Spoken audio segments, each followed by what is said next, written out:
wabarakatuh. Bismillahirrahmanirrahim. Alhamdulillah wa kafa. Wassalamu ala ibadihi allazina istafa wa ba'du. Para kiai, para ustaz, para sepuh, ketua takmir dan seluruh jajarannya yang kami hormati, hadirin hadirat semuanya, jemaah yang mudah-mudahan sama-sama dimuliakan oleh Allah SWT. Alhamdulillah, bersyukur kepada Allah, hari ini kita Pulau Sarang Panjenengan saya ketemu di majelis ini dalam rangka ngaji bersama. Mudah-mudahan ilmu-ilmu yang sudah dan akan kita dapatkan menjadi ilmu yang barokah dan manfaat. Amin ya rabbal alamin. Hari ini karena saya masih pertama, sebagaimana disampaikan oleh Ustadz barusan, saya di masjid sini memang baru satu kali ini, dan alhamdulillah mudah-mudahan ini menjadi pertemuan yang akan mendatangkan manfaat yang besar dari Allah SWT. Amin ya rabbal alamin. Saya ingin mengawali dengan satu pertanyaan yang insya Allah jawabannya sama. Jadi orang itu Pulau Panjenengan nikah, Pulau Sarang Panjenengan, kalau ditanya orang misalnya apa target hidupmu, tujuan akhir hidupmu itu apa, insya Allah jawabannya sama. Pulau Panjenengan yaitu kepingin menjadi orang yang bahagia, tentu saja bahagia dunia dan akhirat. Itu sama jawabannya. Pulau jenengan jawabannya, saya dengan panjenengan insya Allah sama. Semuanya orang itu kepingin menjadi orang yang bahagia dunia dan akhirat. Tetapi dalam kenyataannya tidak seluruh orang, tidak semua manusia itu mampu mencapai sebuah kebahagiaan. Kenapa? Karena kadang-kadang jalan yang ditempuh justru tidak mendekatkan kepada kebahagiaan, tapi justru menjauhkan dari kebahagiaan itu sendiri.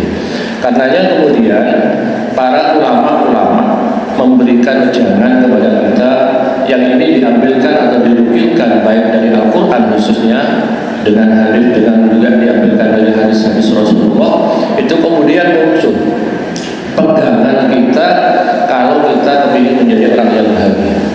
Salah satunya wejangan ini disampaikan oleh seorang ulama besar yang terkenal dengan sebutan Hujjatul Islam, yaitu Imam Ghazali. Imam Ghazali itu pernah memberikan wejangan kepada kita kalau kita ingin menjadi orang yang bahagia dunia dan akhirat. Beliau mengibaratkan, masya Allah, indah sekali. Kita ini adalah manusia yang masih menempuh perjalanan, kata beliau. Karenanya kita ini masing-masing dianggap sebagai supir yang nyupiri diri kita sendiri, agar supaya diri kita ini dalam perjalanan yang sangat panjang ini akan menempuh sebuah jalan, akan bisa selamat sampai ke tujuan. Yang tujuannya itu tidak ada lain kecuali adalah ridho Allah, yang wujudnya konkretnya adalah surganya Allah Subhanahu wa taala. Jadi kita itu diibaratkan supir masing-masing, nyupiri diri kita sendiri bagaimana perjalanan hidup ini bisa selamat. Karenanya ketika kita sudah meyakini bahwa kita itu masing-masing supir, maka supir itu paling tidak kewajibannya itu ada 4 yang harus diselesaikan. Persis orang mau mencapai sebuah kebahagiaan juga demikian. Kita itu sama dengan supir, syaratnya ya juga ada 4. Apa? Mari kita lihat. Yang pertama, kata beliau, yang pertama, supir itu ketika mengendarai kendaraannya gak boleh terlalu tidak boleh terlalu. Kenapa? Karena kalau terlalu ngebut, bukan hitungan jam, bukan hitungan detik, bukan hitungan menit, bahkan hitungan detik. Jadi ada satu yang menghalangi dan menyebabkan sesuatu yang tidak kita inginkan, itu sangat besar kemungkinannya bisa terjadi. Kenapa? Karena supir memang tidak boleh terlalu ngebut. Apa artinya ini? Diibaratkan orang hidup di dunia ini jangan terlalu mengikuti hawa nafsu. Jadi hawa nafsu itu diibaratkan ngendarai atau nyupiri kendaraan kita dengan cara yang ngebut. Kenapa? Karena memang siklus daripada perjalanan waktu itu, perjalanan nafsu itu ingin selalu menjadikan manusia terpelanting dari jalannya Allah Subhanahu wa taala. Karenanya memang kalau kita tahu kan dasarnya nafsu itu, karakternya, watak dasarnya nafsu itu adalah la ammaratun bisu. Jadi bagaimana manusia itu bisa menjauh dari jalannya Allah Subhanahu wa taala? Itu yang namanya nafsu ammar. Oke. Maka Masya Allah ya, maka beliau mengibaratkan itu sama dengan perjalanan yang ngebut, sangat berbahaya sekali kalau kita terlalu mengikuti hawa nafsu. Pun ini singkat saja. Yang kedua langsung, kalaupun kita sudah tidak ngebut, tidak bantal istilahnya, maka syarat yang kedua, kita gak boleh ngantuk. Gak boleh ngantuk. Ngantuk ini diibaratkan manusia yang lupa diri. Lupa diri. Masing-masing manusia itu kadang-kadang seringkali kita itu mendapati perilaku kita ini adalah kadang-kadang lupa diri. Karenanya lagi-lagi kita diingatkan. Okay? Biasanya yang dilupakan oleh manusia itu ada 3. Nih ada 3 pertanyaan ini biasanya. Pertama, dari apa dia diciptakan, untuk apa diciptakan, dan kemana setelah diciptakan. Niki biasanya yang sering kali dilupakan oleh kita, oleh manusia seperti kita ini. Makanya mari kita jawab 3 pertanyaan dasar ini, yang sekaligus ini mungkin yang akan menjadikan diri kita itu bisa menjadi orang yang selamat. Kalau kita ingat ini, gak ngantuk tentang ini. Ya, karena tadi tidak boleh ngantuk supir itu, yaitu jangan sampai lupa diri. Apa yang pertama? Yang pertama yaitu dari apa kita diciptakan. Kalau mau menjawab pertanyaan ini tidak bisa dengan mengambil literatur, buku-buku karangan siapa, tidak bisa, harus langsung kepada Al-Quran. Bagaimana Al-Quran menjawab? Dari apa manusia diciptakan? Ayatnya, alam nakhluqukum mim ma'in mahin. Masya Allah. Bukankah kami ciptakan kamu manusia mim ma'in mahin, dari air yang hina-dina, namanya sperma. Jadi kalau panjenengan ini semuanya sama, dari cikal bakal yang sama semuanya, yaitu dari sperma. Kenapa ini harus diingat? Karena ketika manusia itu lupa dengan ini, biasanya ketika sudah jadi manusia, apalagi sudah ganteng, status sosialnya sudah bagus, strata sosialnya sudah mapan, kemudian kaya dan sebagainya, biasanya lupa. Yang muncul adalah congkak dan sombong. Alhamdulillah. Nah, maka kita diingatkan oleh Al-Quran melalui pesannya Imam Ghazali ini, bahwa kulo jenengan ini semuanya diciptakan dari air sperma, bahkan diakhiri dengan menjijikkan. Mimma immahin, menjijikkan. Masya Allah. Ada orang protes, ada biasanya mahasiswa kan juga protes. Kenapa Kiai kok berani mengatakan itu menjijikkan? Oh, yang bilang menjijikkan bukan saya ini, langsung Al-Quran. Allah mimma immahin. Subhanallah. Jadi memang kita buktikan kalau tidak percaya bahwa itu menjijikkan. Misalnya mau dibuktikan, kita ambil 1 gelas sperma, jangan turun maksudku. Ya, kita ambil 1 gelas sperma, terus kita bungkus, kita kemas dengan bagus. Setelah dikemas dengan bagus, kita taruh di Riko misalnya dulu, atau di apa ini, tempat-tempat penjualan dan sebagainya, di toko-toko besar dan sebagainya. Tawarkan bahwa ini milik ini, milik ini, milik ini dan sebagainya. Orang jangankan membeli, lihat aja jijik rasanya. Kenapa? Karena memang itu adalah bahan yang sangat menjijikkan. Mimma immahin. Al-Quran mengingatkan kepada kita dengan jelas, alam nakhluqukum mimma immahin. Kalau sudah kita ingat ini, gak lupa diri tentang ini, insya Allah kita muncul di dunia ini, berada di pentas bumi ini, kita insya Allah tidak akan pernah sombong dan songkak. Mau apa kita sombong? Dari apa kita mau sombong? Masya Allah, kok jadi kita semuanya cuma diciptakan dari air yang seperti itu. Masya Allah. Ini mengingatkan kepada kita. Bon, langsung pertanyaan yang kedua. Apa pertanyaan yang kedua? Sudah terjawab yang pertama. Yang kedua, untuk apa kita diciptakan? Lagi-lagi jawabannya harus Al-Quran, tidak bisa yang lain. Wa ma khalaqtul jinna wal insa illa liya'budun. Itu bahasa Arabnya kan, kalau kita ngaji dulu itu kan gini, wa ma khalaqtul jinna wal insa illa liya'buduni. Itu karena Al-Quran di Rasul ayat maka dihilangkan nunya, wa ma khalaqtul jinna wal insa illa liya'budun. Aku tidak ciptakan jenis jin dan manusia kecuali untuk menyembah, mengabdi kepadaku, liya'buduni, kepadaku, yaitu kepada Allah Subhanahu wa taala. Inilah tujuan Allah menciptakan yang namanya manusia. Pulau panjenengan ini, Masya Allah, tidak ada lain. Karenanya orang Islam itu harus bisa meminit waktunya. Bagaimana dalam 24 jam itu, satu hari satu malam, semuanya kalau bisa harus bernilai ibadah. Mulai kita tidur, bangun tidur, beraktivitas, sampai tidur kembali, semuanya harus punya nilai ibadah di hadapan Allah Subhanahu wa taala. Karena memang itu kita diciptakan. Ada orang tanya misalnya, kalau tidur apa ibadah ya? Oh nggih. Bagi kita insya Allah kalau jenengan sepun ngerti ini tidur ya ibadah. Gimana? Ya ada caranya kalau ingin ibadah kan ya tadi. Jadi misalnya kalau jenengan tidur, mau tidur jam 9 atau jam 10 lah, 10 malam, diniati sudah, ya Allah kami saya persembahkan akan tidur sebagai istirahatnya badan saya, karena kami kalau siang tentu saja beraktivitas ya, semuanya beraktivitas, kami payah, kemudian kami harus tidur. Niat kami tidur sore ini jam 10 apa niatnya? Supaya gampang bangun subuh.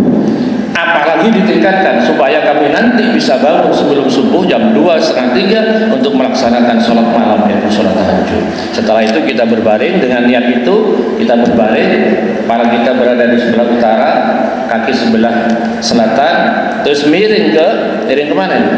Miring ke barat, ada kiblat. Setelah miring ke barat ada kiblat, terus baca doanya, Allahumma aslamtu nafsi ilaika wa wajjahtu wajhi ilaika wa fawwadtu amri ilaika wa alja'tu dhahri ilaika rawbatan wa rahbatan ilaika la malja'a wa la manja minka illa ilaika amantu bi kitabika alladhi anzalta wa nabiyyika alladhi arsalta.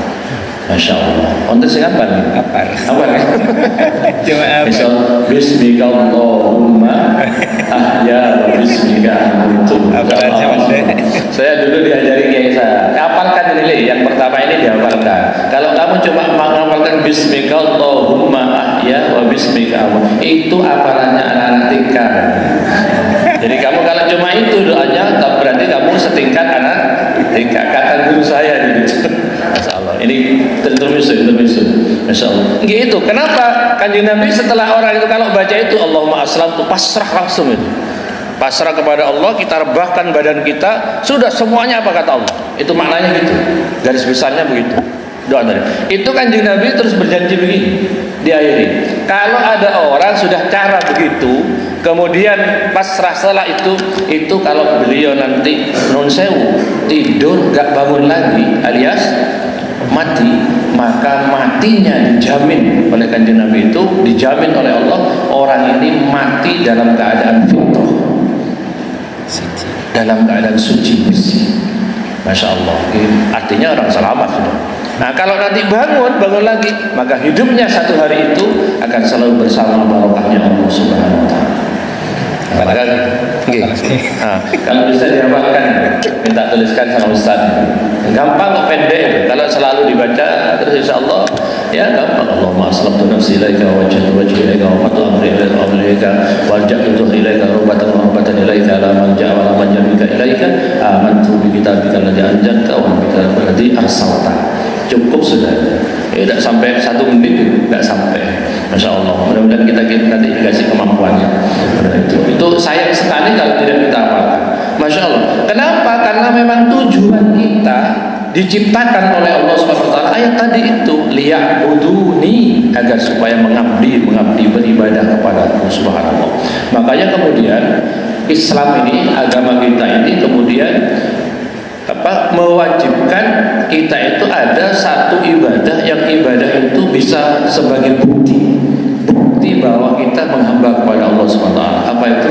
Sholat 5 waktu yang kita laksanakan. Masya Allah. Jadi sholat 5 waktu itu, apalagi subuh itu istimewa. Jangan bisa datang ke masjid berjamaah itu Masya Allah. Karena ada ayatnya, hafizu ala sholawati was sholatil wusta wa qumu lillahi qanitin. Itu ada itu. Jadi peliharalah sholat-sholat yang 5 itu, 5 waktu. Tapi dan lebih peliharalah dengan yang namanya sholat wusta. Hafizu ala sholawati was sholatil wusta. Sholat wusta itu yang dimaksud, ulama berbeda pendapat, ada 2. Sholat wusta itu katanya maknanya sholat yang di tengah-tengah. Nah, makanya kemudian ulama beda. Ada yang mengatakan sholat asar, ada yang mengatakan sholat subuh. Yang jenengan lakukan ini sholat yang harus lebih untuk diperhatikan dan harus kita jaga. Kenapa? Yang pertama, wusta itu apa wusta? Wusta itu berada di tengah-tengah. Kalau asar dimaknakan begini sama ulama. Kenapa dikatakan asar wusta itu? Karena asar itu adalah sholat yang kita lakukan di pertengahan antara panas dan dingin. Waktu panas zuhur, terus kemudian kita di tengah-tengah ada asar, kemudian berikut setelah asar waktu dingin menjelang maghrib dan sampai maghrib dan seterusnya. Ada yang mengatakan bukan asar, subuh wusta itu. Apa ya? Nah, karena subuh itu adalah pertengahan antara malam dan siang. Nah, itu ulama berpendapat begitu. Tapi jenengan silakan, tidak masalah. Subuh bisa dikatakan wusta, asar juga bisa dikatakan wusta. Lah ini ternyata tujuan kita diciptakan oleh Allah Subhanahu wa taala cuma untuk itu. Makanya saya katakan tadi, seluruh aktivitas manusia itu kalau bisa semuanya bernilai ibadah. Nopo mawon. Apapun itu. Contoh misalnya, kalau jenengan mau kerja pagi, mau berangkat kerja, apa ibadah? Jelas ini ibadah. Sangat, Masya Allah. Kenapa kamu bekerja?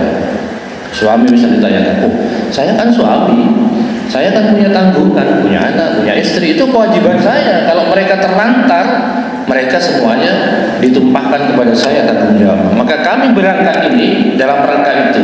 Maka setiap kita melangkah 1, 2, 3 sampai ke kantor, bekerja di kantor, aktivitas di kantor, semuanya sampai pulang lagi, semuanya bernilai ibadah. Kalau kita niati dengan benar, subhanallah. Jadi seluruh aktivitas harus nun sewu. Ibu-ibu misalnya, ibu-ibu kegiatan di rumah sudah selesai, terus dia mandi, habis mandi bersih-bersih, terus nun sewu maca, diayukno, ya dirinya diayukan. Sampean kok nang omah kok sampai koyo iki, kok ngayukno ya apa? Saya gini, ini nanti dalam rangka menyambut suami saya. Tidak ada lain, tujuan saya cuma itu. Makanya saya beli InScare, beli ini supaya saya glowing katanya istilahnya dan sebagainya. Itu tujuannya tidak ada lain, untuk menyenangkan suami saya. Loh, jenengan berbuat seperti itu Masya Allah, nilainya punya ibadah yang sangat besar. Kalau Nun Sewu, saya pengajian itu di Jember itu banyak sekali. Bukan pameran, bukan. Saya kepingin cerita. Nah, salah satu jamaah saya itu adalah penjual, ini sangat besar, jual pakaian untuk apa itu ya, segalanya. Salah satu pakaiannya itu adalah pakaian perempuan. Nun sewu itu pakaian ini yang agak ketat itu, kayak baju yang kurang kain itu, baju yang kurang kain jadi ketat, kemudian pendek dan sebagainya. Itu ada orang tanya itu, jamaah kami memang itu, kami berjualan seperti ini boleh apa enggak? Ini kan berjualan sesuatu kalau dipakai kan dilarang, yang larang siapa? Nah, saya bilang begini Mas, sampean ini kalau diniati jualan ini nanti untuk seorang istri, dan istri itu nanti diperuntukkan untuk menyenangkan suaminya, maka jualan sampean begini. Tapi kalau jualan sampean nanti dipakai oleh orang perempuan buat lari-lari di alun-alun, ya lain itu.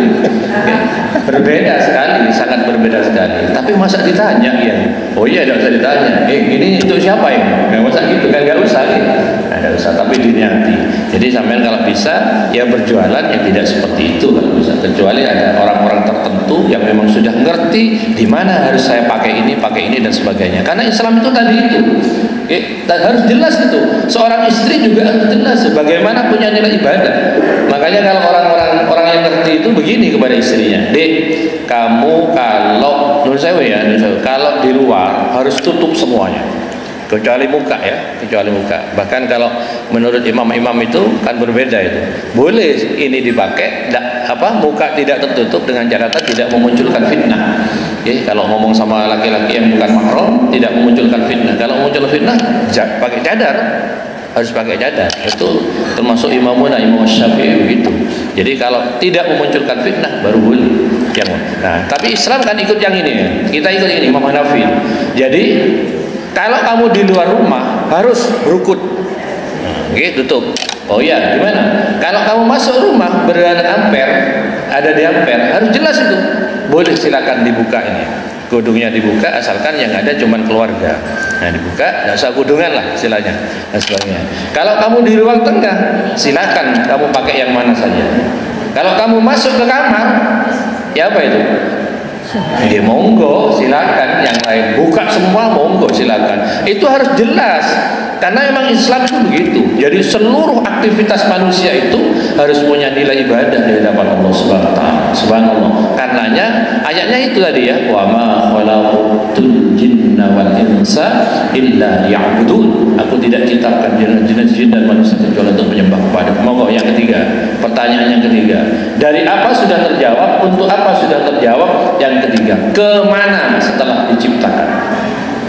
Kemana setelah diciptakan? Jawabannya ternyata mati bukan akhir dari segala-galanya. Mati bahkan merupakan pintu gerbang pertama untuk menghadapi hidup yang sebenarnya, yaitu menuju akhiratnya Allah Subhanahu wa taala. Kulo panjenengan iki urip teng dunya iki masih sementara, tapi hidup yang sebenarnya nanti tidak ada lain kecuali ketika nanti sudah berada di akhiratnya Allah Subhanahu wa taala. Tetapi dunia ini walaupun sementara menentukan perannya sangat besar untuk kehidupan kita di akhirat. Bahkan nanti kami kemarin ngaji yang membahas tentang begini. Ini nanti saya sampaikan. Insya Allah kalau sempat dipertemukan lagi besok insya Allah kita bahas khusus itu. Begini, kita ini berada di bumi ini ada satu istilah. Kalau di dalam agama itu ada istilah zohrun, kemudian batnun. Jadi kalau ini bumi, ini ada zohrun. Zohrun itu punggungnya bumi. Nah, yang di dalam namanya perutnya bumi. Ternyata antara punggung bumi dan perut bumi itu ada kaitannya. Artinya apa? Bahwa perilaku kita, moral kita, amal kita, ibadah kita berada di punggung bumi sekarang ini banyak menjadi efek yang sangat besar ketika nanti kita berada di perutnya bumi. Karena golongan jenengan ini jelas dia mau ke sana semua.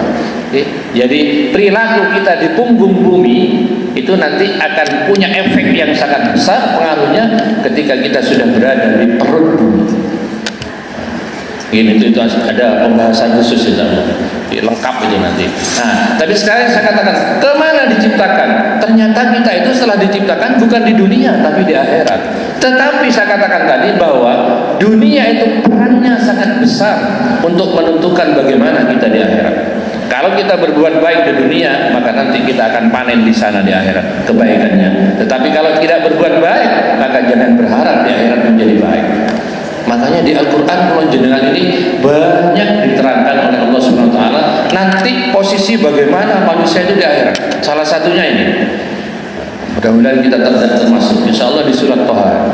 Wa man aqraba an dzikri fa inna lahu ma'ishatan dhanka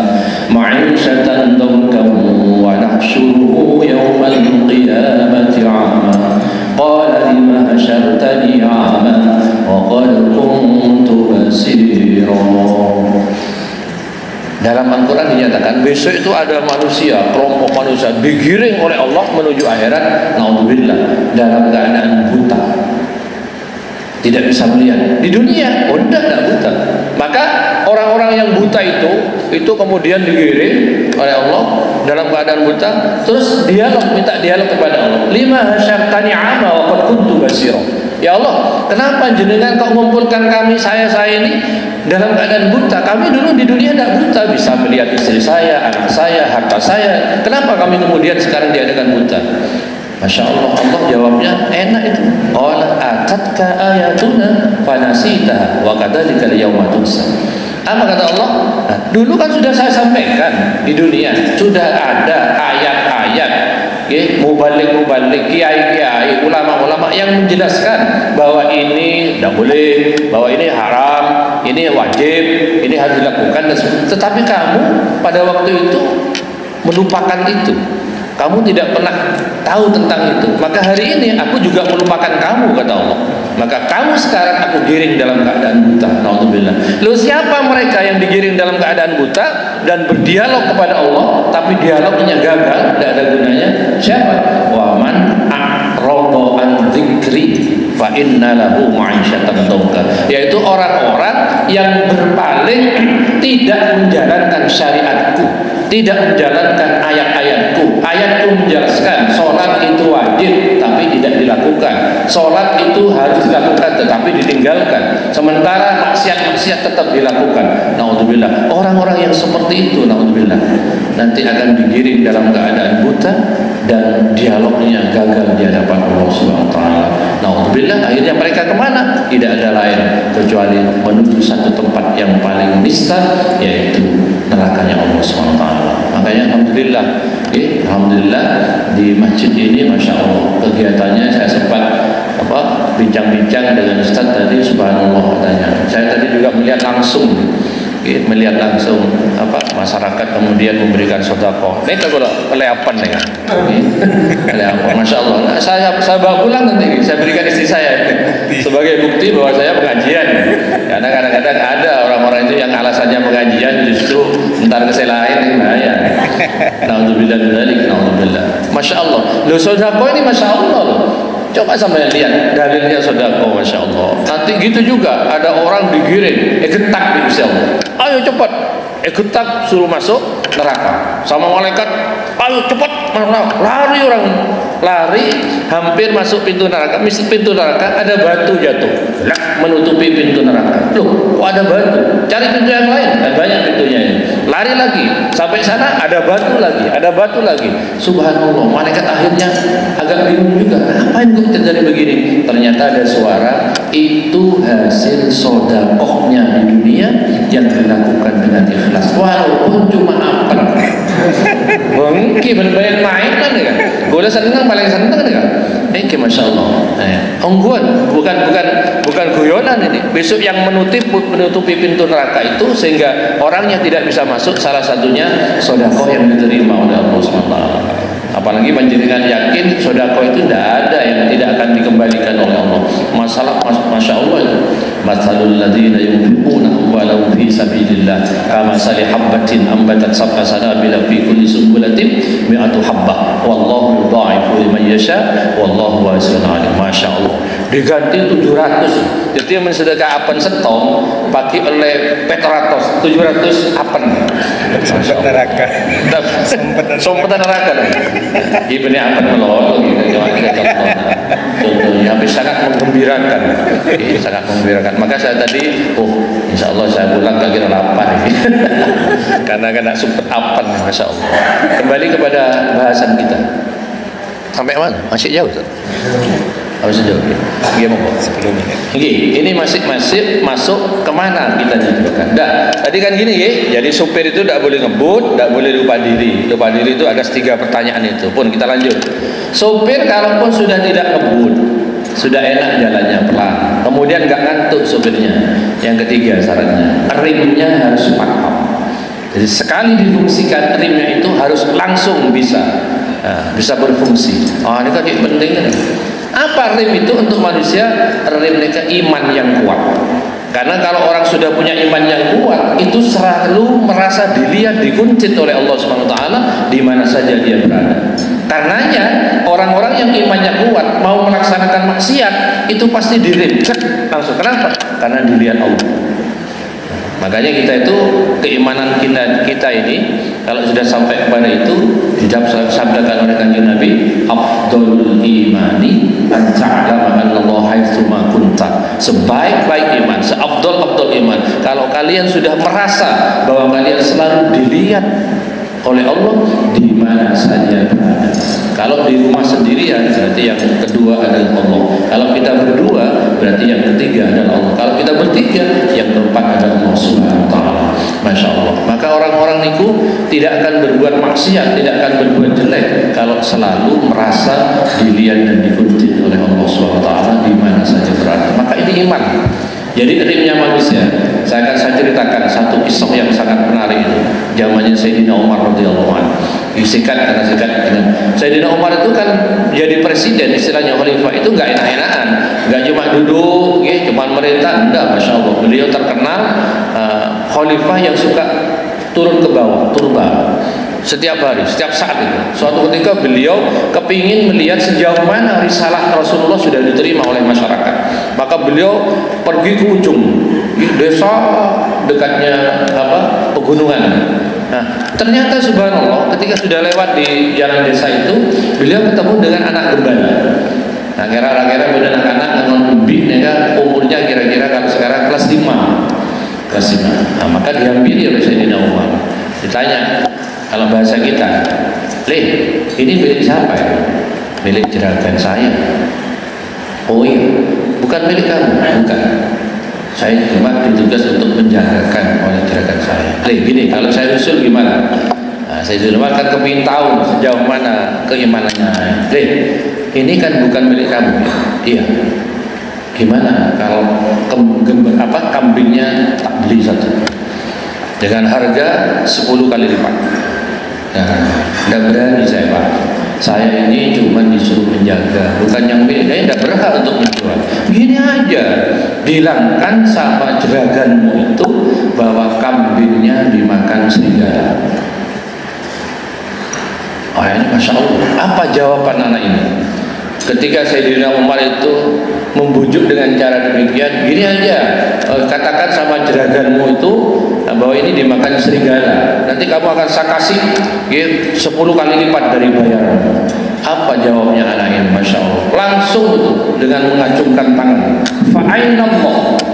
Maka di mana Allah? Lantas Allah di mana? Iya, saya bisa menipu jeragan, saya bisa. Jeragan saya kan manusia, terhalang tembok, selesai. Tapi bagaimana dengan Allah yang selalu setiap saat selalu melihat saya? Oh, ini kan anak-anak kelas 5. Sudah seperti itu nilai keimanannya. Nangis Sayyidina Umar, mencucurkan air mata. Masya Allah, alhamdulillah, risalah Rasulullah sudah masuk sampai ke desa-desa.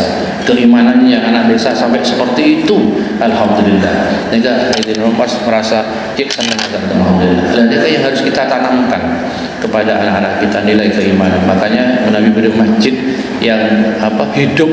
Masjid hidup itu non sewu, ya bukan karena bangunannya, bukan, tapi kegiatan-kegiatan yang bisa menumbuhkan keimanan seseorang, ya, semakin kuat dan semakin dekat dengan Allah Subhanahu wa taala. Itu yang namanya masjid hidup. Insya Allah termasuk kantor. Masjid hidup kan termasuk kantor. Pada pengajiannya ada rutinannya, rutibul hadat ini. Itu berhadap, kemudian pengajian setiap harinya, sholatnya, Masya Allah. Karena memang dua-duanya itu waktu antara ubudiyah, ibadah dengan ilmu itu harus simultan, berbarengan.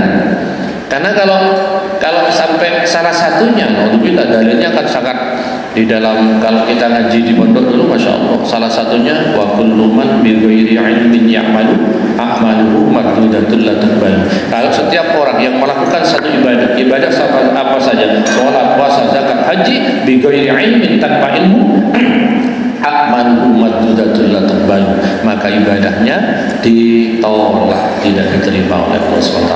Maka alhamdulillah kegiatan seperti ini harus tetap dikembangkan. Harus tetap dikembangkan, subhanallah. Kalau di Jember alhamdulillah sangat bersyukur. Kuliah subuh ini kan nyamain kusuk ya. Kuliah subuh ini kan Masya Allah berkembang dan tetap istiqomah insya Allah sampai hari kiamat insya Allah. Karena memang harus itu antara ibadah dan ilmu, tidak bisa diputus ini. Rasulullah itu kan pernah suatu ketika masuk ke Masjid Nabawi. Ada satu majlis wiritan, la ilaha illallah. Pokoknya wiritan kegiatannya. Kanjeng Nabi terus berdoa, ya Allah mohon diterima ya Allah. Kalau ini diterima manfaatnya sangat besar. Setelah itu beliau pamitan. Ada majlis satunya, ternyata majlis satunya ini cari ilmu seperti ini. Sahabat pada waktu itu yang Rasulullah berdoa, tidak hanya berdoa, tapi beliau ikut duduk mendengarkan. Apa maknanya? Maknanya bahwa majlis ilmu, majlis zikir sama-sama disukai oleh Rasulullah, tetapi kualitasnya justru Rasulullah lebih menyukai majlis ini. Nah, Masya Allah. Jadi kalau di zikirnya mendoakan, didukung, tapi kalau yang ini tidak hanya didukung, tapi juga ikut lenggah, ikut duduk bersama-sama mencari ilmu. Begitu tingginya nilai orang-orang yang mencari ilmu. Karenanya kan hadisnya banyak, 10 atau 1 jam mendengarkan ilmu ceramah ini itu sama kalau dibandingkan dengan 70.000 sholat sunnah misalnya, masih lebih tinggi ini dan sebagainya dan sebagainya. Banyak dalilnya pun. Oke, jadi tinggal satu ya. Oke, yang terakhir, tidak ngebut, nggak ngantuk, rimnya sudah pakam. Yang keempat harus ini apa? Jangan melanggar rambu-rambu lalu lintas. Nopo maknanya? Orang hidup di dunia itu tidak boleh melanggar rambu-rambu Allah dan Rasulullah. Dan ini yang pernah diwasiatkan oleh Kanjeng Nabi. Taraktu amroini lan tadillu abada in tasamtum bihima kitabullah wa sunnata rasulih.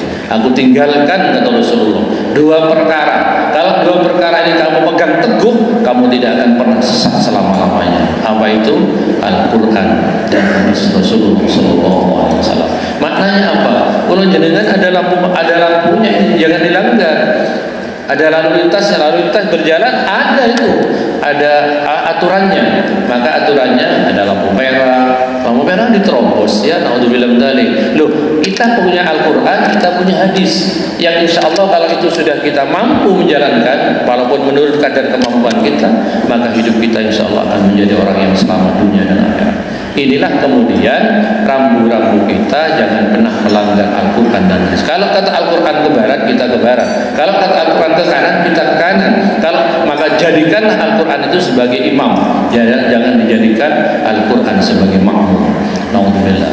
Kalau sudah 4 ini supir sudah dilaksanakan, maka perjalanannya harus tenang sampai ke tujuan, yaitu mencapai tujuan ridhonya Allah Subhanahu wa taala dan menuju surganya Allah Subhanahu wa taala. Kula jenengan semuanya ini yang hadir pada kesempatan kali ini, mudah-mudahan kita bisa nyupiri diri kita sendiri dengan mulus perjalanan kita yang nantinya akan sampai kepada tujuan dengan selamat dan bahagia, yaitu menuju ridhonya Allah Subhanahu wa taala. Saya kira itu yang